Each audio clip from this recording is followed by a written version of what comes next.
Hey everybody, it's Angie from Trips with Angie. Earlier, I posted the update for the Jamaica All-Inclusive Resorts reopening, and now it's time for your airport update. The FAA has requested that 40 major high-volume airports reduce their flights by 10% beginning tomorrow.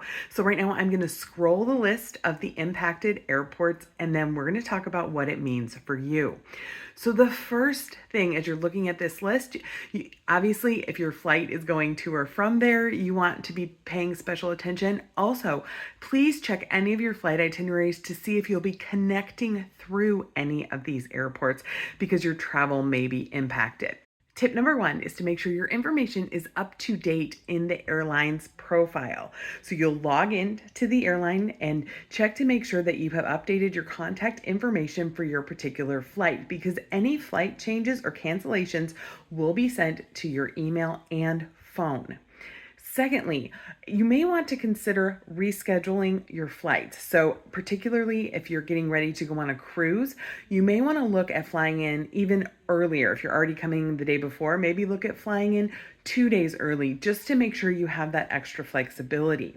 If you have a current booking with a connection, can you get that down to a nonstop flight, even if it means additional driving? Again, just to give you more options so that you don't get stuck in your connection city. And thirdly, obviously looking to see if you really need to take the trip at all.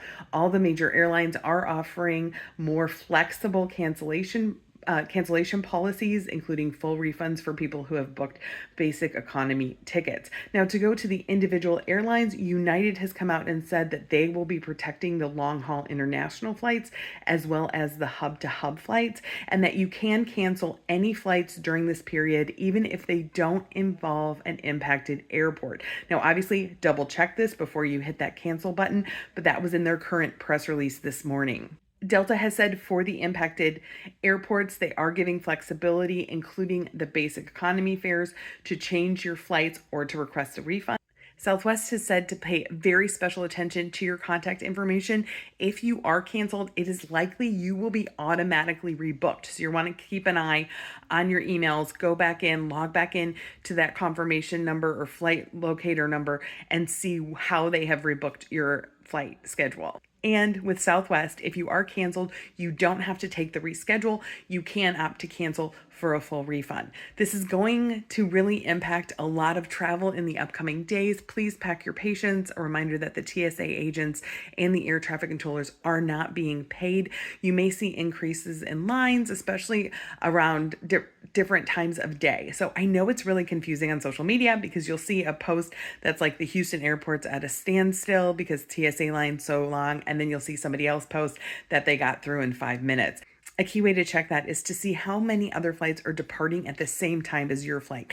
You can check that on the airport's website. I know, for instance, at the Indianapolis airport, Southwest in particular has an incredible number of flights that depart between 6 a.m. and 7 a.m. So the lines always going into TSA around 5 a.m. are incredibly long. They move them as fast as they can, but you're going to walk to the airport and the line could be out the door. So just pack your patience, come a little bit early, and really have a good sense of what your different options are as you're trying to get to the different locations. If you are on a cruise, work really closely with your travel agent. Here at Trips with Angie, we're working closely with our cruise clients to make sure that they know all of their options so that we can get them to that port city before their cruise leaves the dock.